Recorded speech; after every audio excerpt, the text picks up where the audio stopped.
What's on, ladies and gentlemen? My name's Ross, I like games, and today it's time to have a good old look at the release schedule for the One Piece trading card game. There's a lot of stuff coming, it can all get very confusing, but that is where I come in. We are looking at the English release schedule here, not the Japanese, because I know the English is what the vast majority of you are looking for.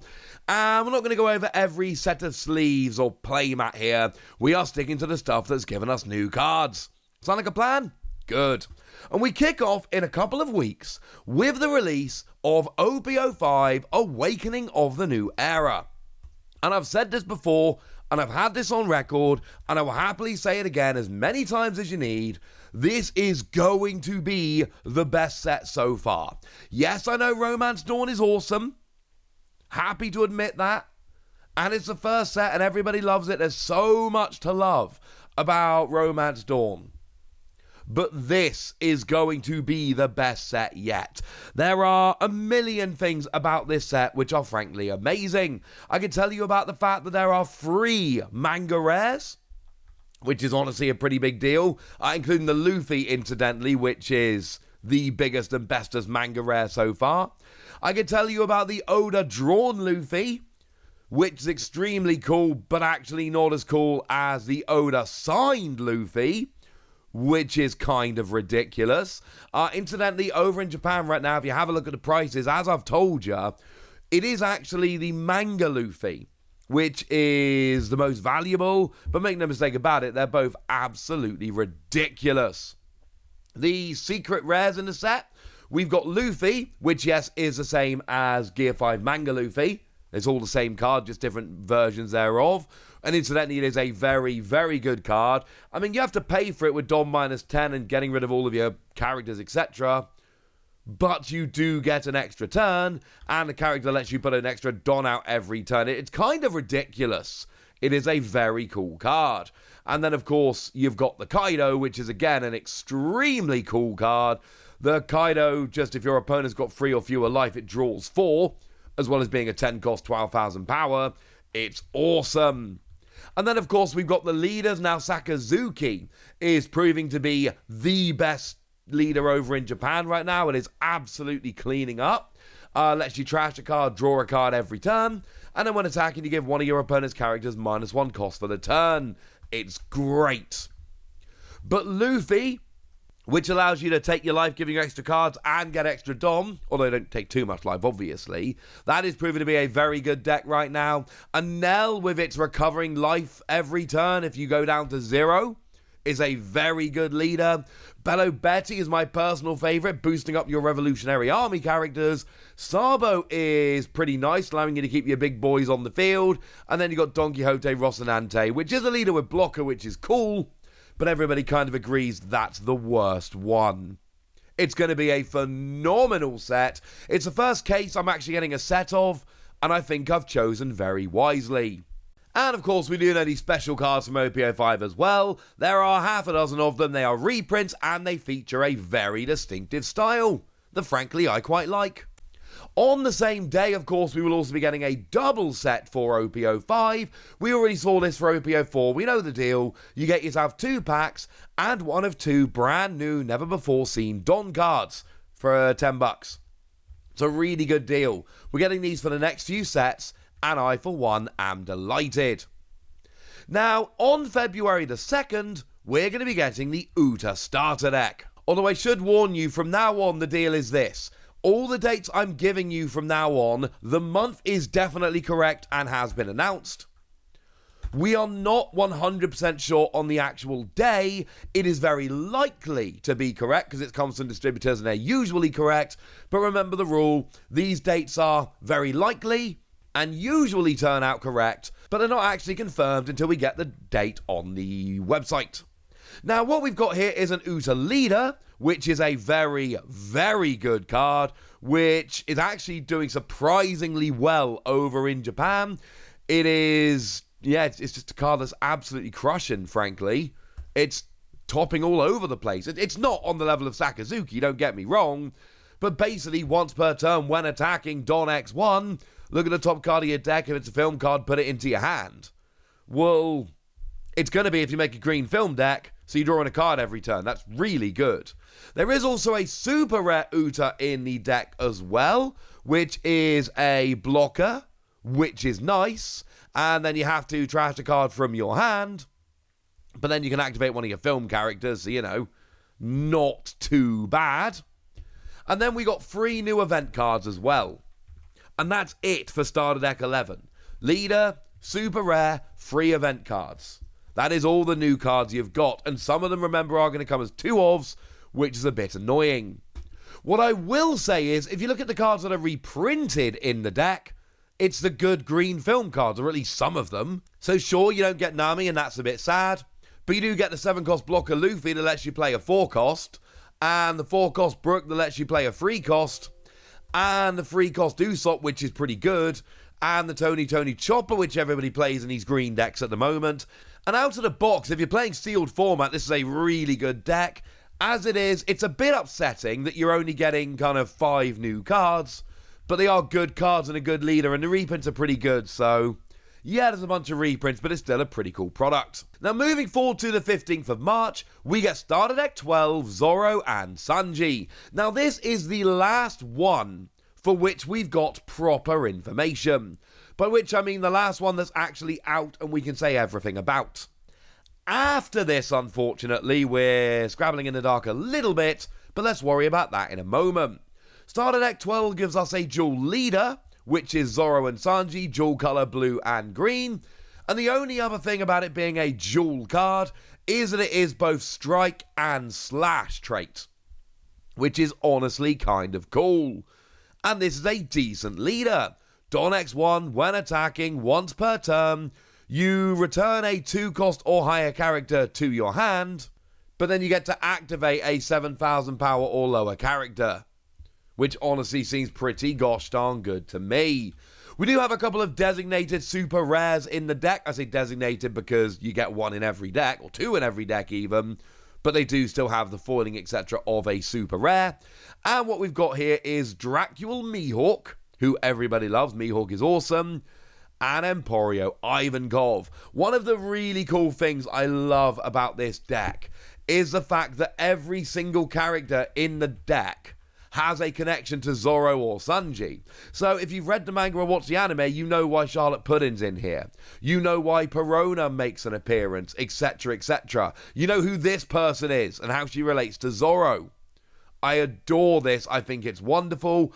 Obviously, we do have Zoro and Sanji characters in the deck as well, because why would you not? And it's a bit early to make real definitive statements about this deck, but it is still one that people are liking very much indeed.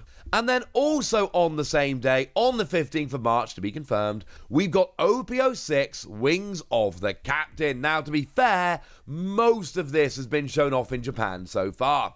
We've seen the majority of this, so we kind of know what the deal is. We know that the secret rares are Zoro and Sanji, and incidentally, we know that they are both very exciting looking cards.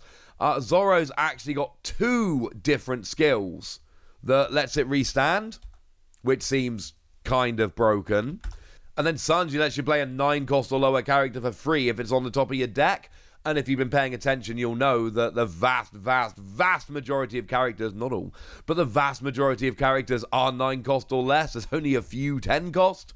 So that's honestly kind of ridiculous at this stage. It's got to be on top of your deck, but there's a bunch of cards in the set which will allow you to, you know, stack the top of your deck. We know that the manga rare in the set is also Zoro. It's an alternate art of the Zoro I just told you about.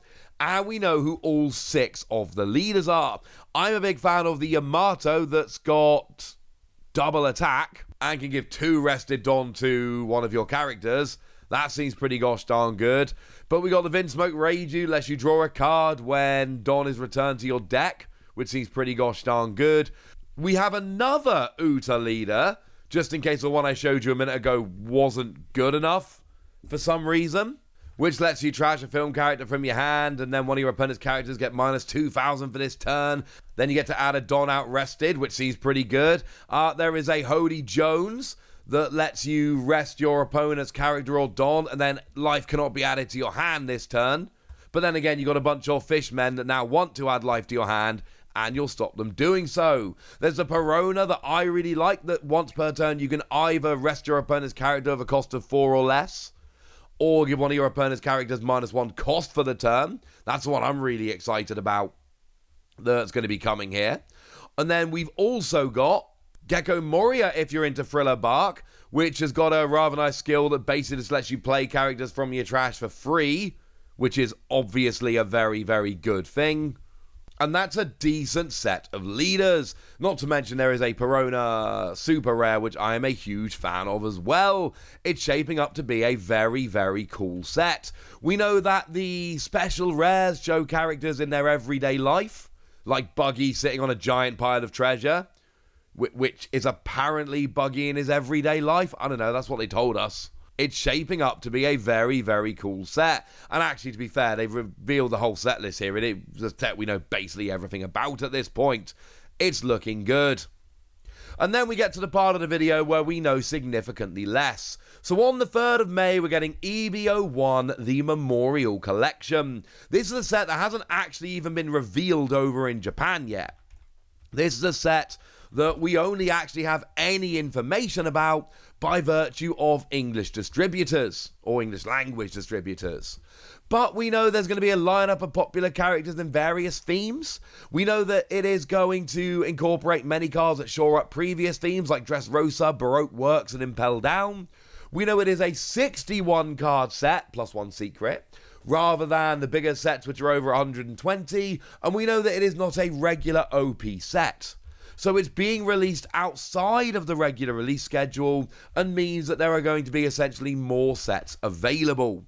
That is something to keep an eye on. The first one is gonna be a big deal. Then on the 19th of April, we are getting Starter Deck 13, The Three Brothers. Now this is one that we know a little bit about. We know that it is going to be featured around Luffy, Sabo, and Ace. We know that we have got dual colour red and yellow leaders of the trio of them, which is pretty gosh darn cool.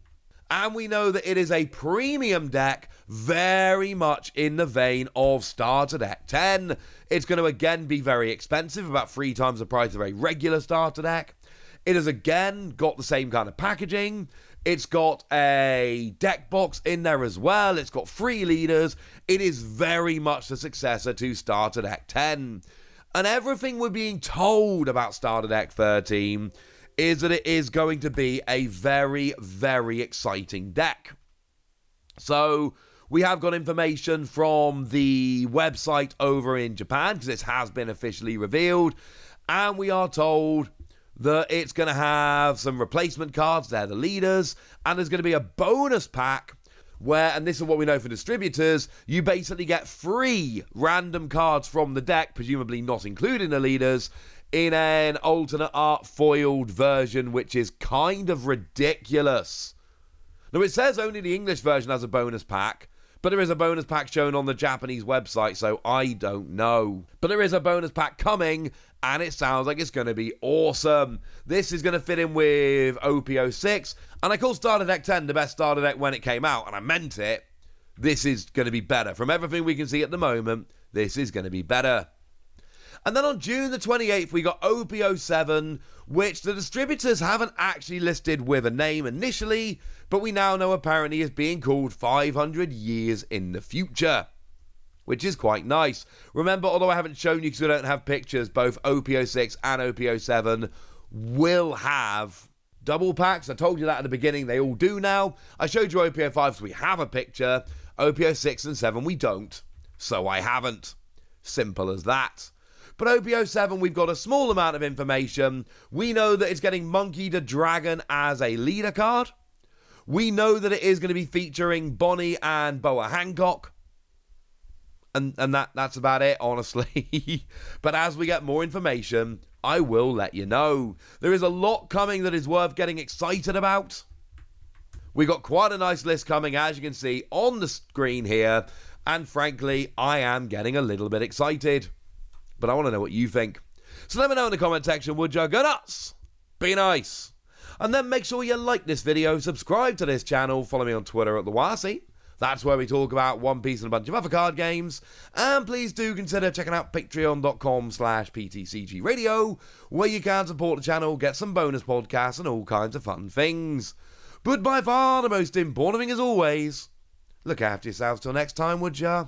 Thank you very much for watching. My name's Ross, and you've been watching Wossy Plays.